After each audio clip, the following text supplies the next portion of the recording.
Hello everyone! Welcome back sa ating channel. This is Plant Orchids. So, whole garden update tayo ngayon guys Kasi as usual, ipapaalaga ko ulit sa aking hobby. So, ayan.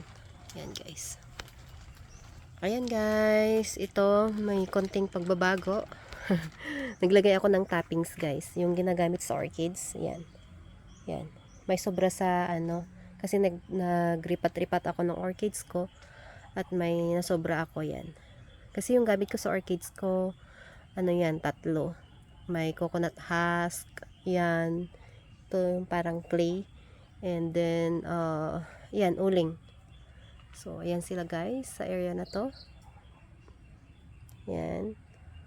So, okay. Ito naman, yung tinambak ko dyan yung mga old na soil dun sa plastic bag. Yung recycled plastic bag. Yan, tinambak ko dyan. Gagamitin ko ulit yan guys. After siguro mag-dry at maarawan ng konti. Yan, mag-recycle tayo. Sa area na to, mga ground orchids ko yan guys. With my orchids over there. Hindi kayo nakikita kasi yan siya guys. Dyan nakaharang yung yung sun, kaya pag ganyan yung mga ng mga yan, harap ng mga bulaklak. Ayan. So, dito sa area na to, walang masyadong nabago guys.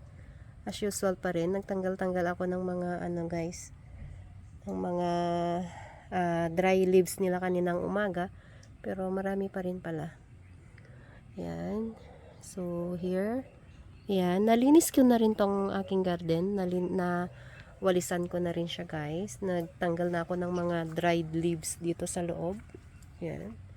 So, sa area na to, ayan. Ganyan niya siya guys. Ayan. Si Murasaki. Si Peach Frost sabi nila. Pero parang, naman yan, peach no. Ayan, nagtanim ako ng 2 daisy over there. Mahilig din ako sa mga daisy. Ayan. Ito, mga orchids ko, mga species, itong mga to ay hindi sila hybrid. Inakit-akit ng pusa namin, may mga nabaling, yung mga nabalis siyang mga ganyan. Sanga-sanga. Ito, mga ground orchids. Yan. Itong area na yan guys, sa baba, mga lumang pot to. Wala na akong mailagay. Yung isang lalagyan ng cactus dun sa harapan ng bahay namin na tumba siya guys. So yung mga lumang cactus, andyan. Sayang nga yung isang cactus guys, sobrang laki na niya, pero nabulok na kasi napabayaan. Tapos yan yung mga old, nilagay ko na lang sila dyan. So, itong pot na yan, nabasag yan. Tapos, sinimento ng asawa ko. Ganyan na itsura. Yan. So, this is my propagation area. Yan na siya ngayon, guys. Yan. Right here. 2 araw na namang umuulan sa amin, guys. Kaya yan, basang-basa ang aking garden na naman. So, sa area na yan, guys, is as usual pa rin. Ganyan pa rin siya. Dito, pinalitan ko na rin yung mga iba dyan. Yan. Wala na akong mga hawartia. Namatay na silang lahat yata. Kukunti na lang. Wala na. Wala na talagang natira. Yan. Itong upuan na yan, ginagamit namin yan patungan pagka nag-aayos kami ng mga UV plastic. Ito guys, nagtrim ako ng mga ayan para makita yung beauty ng mga maliliit katulad niya at na na siya, takpan na siya. Kaya yan, inano ko. Tapos yan, dito sa area na to, ang mga orchids ko, may mga ginalaw ako dyan, may mga niripat ako dyan. Tapos ito guys, kilala nyo ba? Si Blue Bean, herbal yata yan.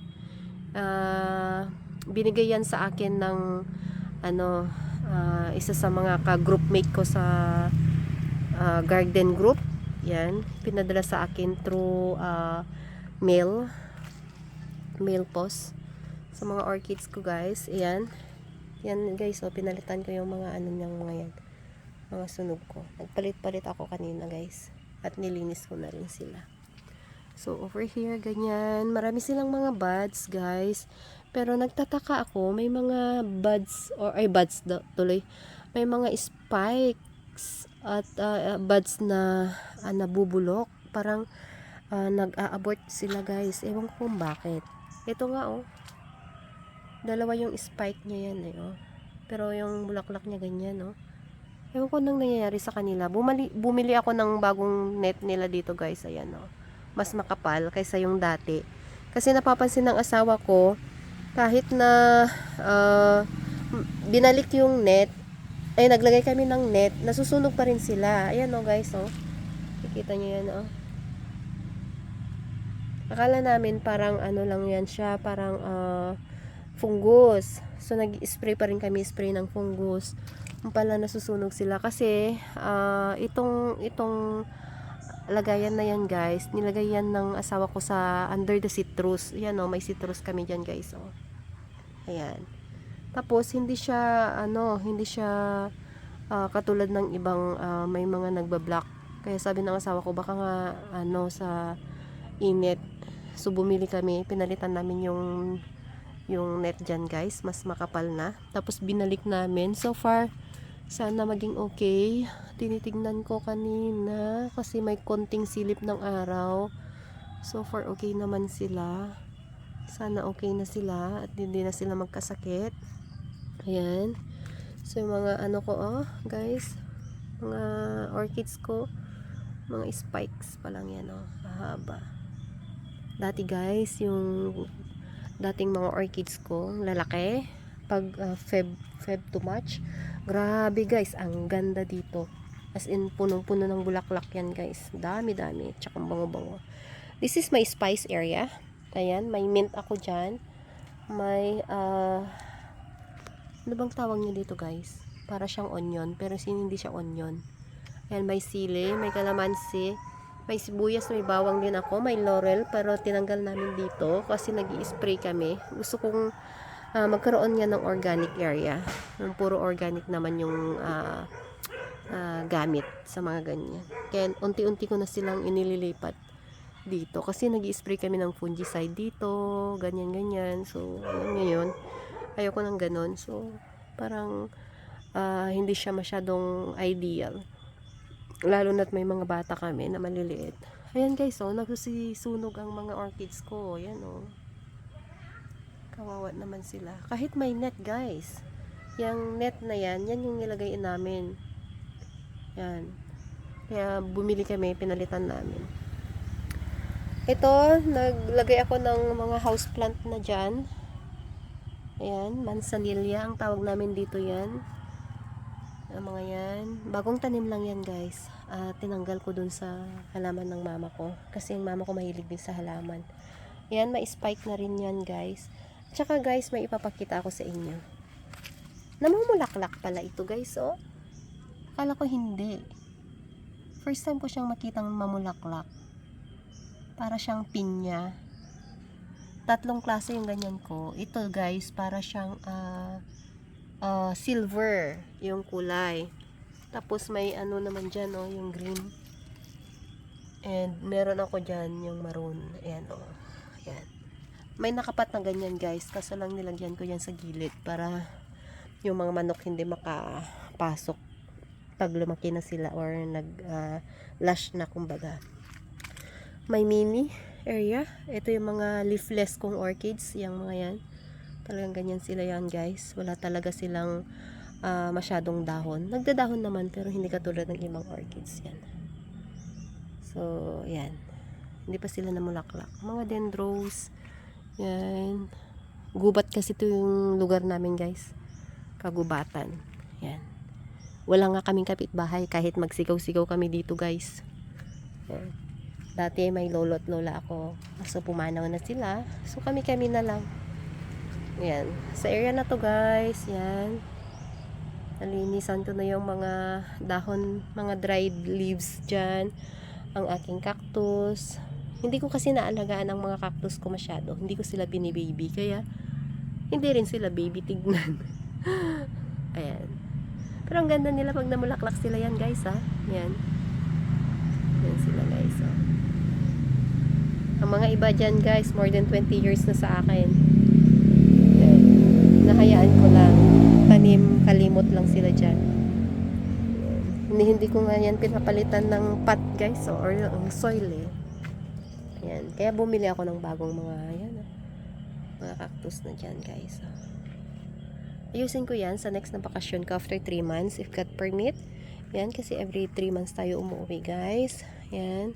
So sa area na to, nakita nyo naman na, so nagtanggal lang ako ng mga dried leaves dyan guys. Yan. Tapos, yan lang. Ang kaya ko nang gawin sa area na yan. Dito naman, walang nabago. Ganyan pa rin. Yan. Tinanggal ko na yung mga ano dyan guys. Oh. Mga nilagay kong ano ng manok. Kasi hinuli namin ng asawa ko yung manok nandun sa kulungan. Tapos ano ulit siya, nakalabas. Hinuli ulit namin. Ewan ko kung hanggang kailan siya ganyan. Sabi ko nga, katayin na lang namin eh. Gawin na naming tinola. Ayan. So ito, yung isa sa mga orchids ko na nag-abort ng spike. Tinanggal ko na rin. Yan. So dito guys, is I have our paminta here. Yan. Tiyan. Malaki na rin. Have my ano dito, rose. Ayan, may mga ano sila guys. Yan. Ayan sila. Yan o. Siguro maganda to next month guys. Ayan. May ano din ako dyan o. May malaking yan. Puno ng rose. Ang dami yung bulaklak din guys ha. Ayan o. Wow. So, kikita nyo. Ayan guys, so naglagay na ako dyan ng mga sibuyas, bawang, mint. Tapos, ano pa yung mga pinagtatanim ko dyan. Dito, mga dendros na dito guys. Yan, sa sobrang haba ng ano na to. Sobrang habang Madre de Cacao. Puro dendros yan guys. Ayan o. Mga dendros din yung mga nyan dyan guys. Kaso lang hindi tayo makita kasi pa ganun yung ewan ko kung nakikita nyo doon banda guys. So, ayan dyan. So sa area na to mga dendros pa rin yan guys. So ayan, may nag-abort na naman ng spike dito. Saan ba yun? Nakita ko kanina. Nag-spray kasi ako ng organic fertilizer guys. Yung gamit namin sa farm.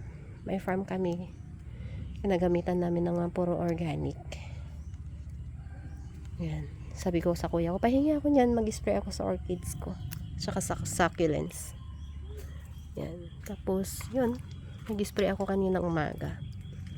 So, dito guys, kung maalala nyo, ito, buhay pa rin siya guys, oh. Ganda pa rin niya, oh.